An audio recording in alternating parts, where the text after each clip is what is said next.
3 दिन ड्रिल की।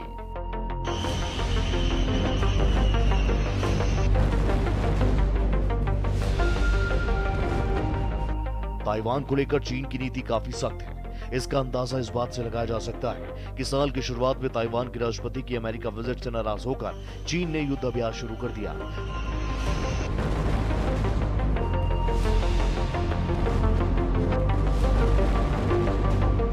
चीन का युद्ध अभ्यास 3 दिनों तक जारी रहा।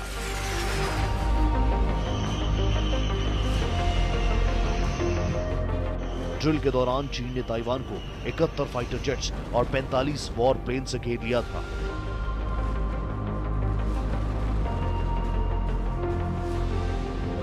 इस पूरे ऑपरेशन को जॉइंट स्वॉर्ड नाम दिया गया था।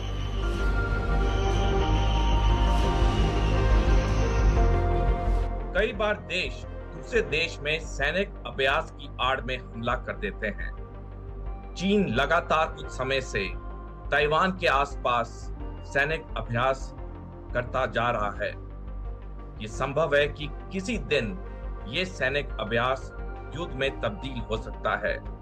यदि चीन ने ताइवान पे हमला किया तो ताइवान खुद चीन का मुकाबला नहीं कर पाएगा जब तक उसे अमेरिका और नाटो देश आके साथ ना दें। अमेरिका चीन के रिश्तों में ताइवान सबसे बड़ा फ्लैश पॉइंट। अमेरिका ने 1979 में चीन के साथ रिश्ते बहाल किए और ताइवान के साथ अपने डिप्लोमेटिक रिश्ते तोड़ लिए। हालांकि चीन के एतराज के बावजूद अमेरिका ताइवान को हथियारों की सप्लाई करता रहा। अमेरिका भी दशकों से वन चाइना पॉलिसी का समर्थन करता है, लेकिन ताइवान के मुद्दे पर अस्पष्ट नीति अपनाता है। राष्ट्रपति जो बाइडेन ने फिलहाल उस पॉलिसी से बाहर जाते नजर आते हैं।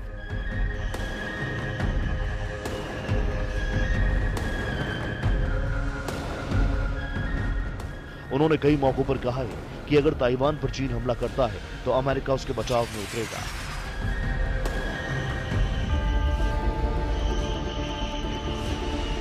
बाइडेन ने हथियारों की बिक्री जारी रखते हुए अमेरिकी अधिकारियों का ताइवान से मेल जोल बढ़ा दिया। ताइवान आधिकारिक रूप से चीन का राज्य है। इसका क्षेत्रफल 35,980 वर्ग किलोमीटर है। राजधानी ताइपे और सबसे बड़ा शहर न्यू ताइपे है। ताइवान खुद को स्वतंत्र मानता है। अंतर्राष्ट्रीय स्तर पर होने वाले स्पोर्ट्स इवेंट्स में भी इसे चीनी ताइपे नाम से एक अलग यूनिट माना जाता है।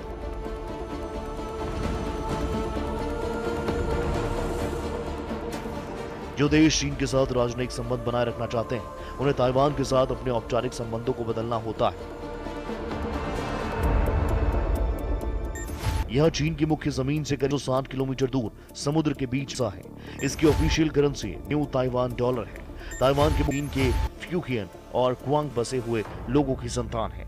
ये दक्षिणी चीनी भाषा जैसे हक्का, माय और स्वातो बोलते हैं। ताइवान रिलेशंस एक्ट के तहत बार इनको डिफेंस के लिए उनके आर्म्स, एम्युनिशन, इक्विपमेंट भी उनको देता रहता है। अब तक उनका मोटर्स का ऑलरेडी ताइवान के साथ उनके डील्स हो रखे हैं। हाल ही में हुआ था जिसमें ताइवान को मिलेंगे 66 F-16 एयरक्राफ्ट भी। तो ये सब जो डील्स चल रहे थे, लेकिन अभी वाला जो है 348 दिया है वो उनके एग्जिस्टिंग स्टॉक से है। स्टॉक से यानी कि ये मतलब हुआ कि इंतजार नहीं करना पड़ेगा कि मैन्युफैक्चर होगा फिर उनके पास जाएगा। यूएसए के पास जो एग्जिस्टिंग मिलिट्री स्टॉक है उसमें से कुछ चीजें $345 मिलियन का उनको दिया जाएगा। ताइवान को मदद जरूर। चीन ताइवान के बीच विवाद कई सालों से जारी है।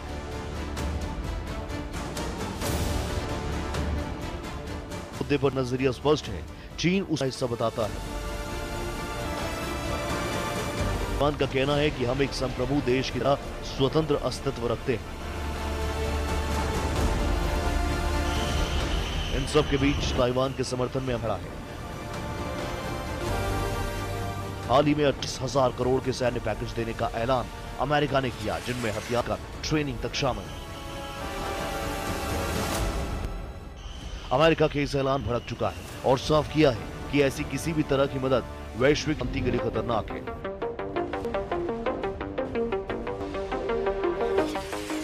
अमेरिका ने यह नहीं बताया कि वो दे रहा है, लेकिन जो जानकारी सामने आई उसके मुताबिक portable air defence system, pistol और राइफल इसमें शामिल है।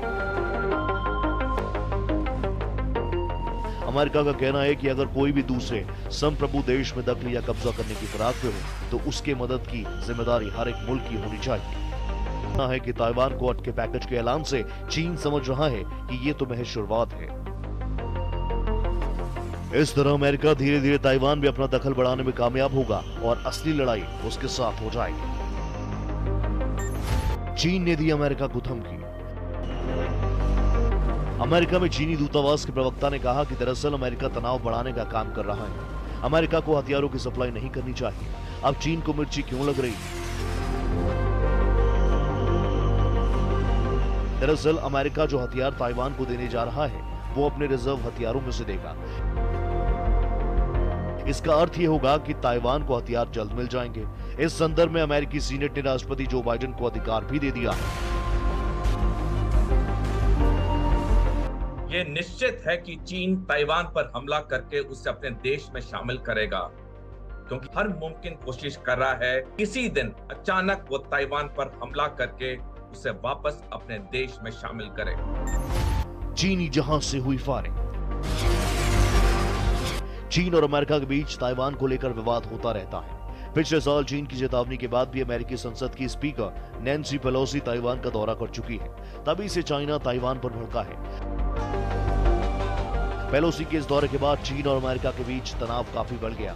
पेलोसी के दौरे के बाद चीन ने इसे उकसाने वाली कार्यवाही बताया।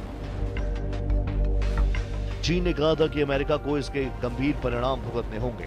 तो वहीं इसके बाद ताइवान के राष्ट्रपति साई इंग वेन अमेरिका की यात्रा पर गई और उसके कुछ ही घंटों बाद चीन की सेना ने 3 दिनों की ड्रिल शुरू कर दी। इस ड्रिल के तहत चीनी सेना ताइवान को बताता है। इस ड्रिल को चीन ने ताइवान की सरकार के लिए कड़ी चेतावनी करार दिया।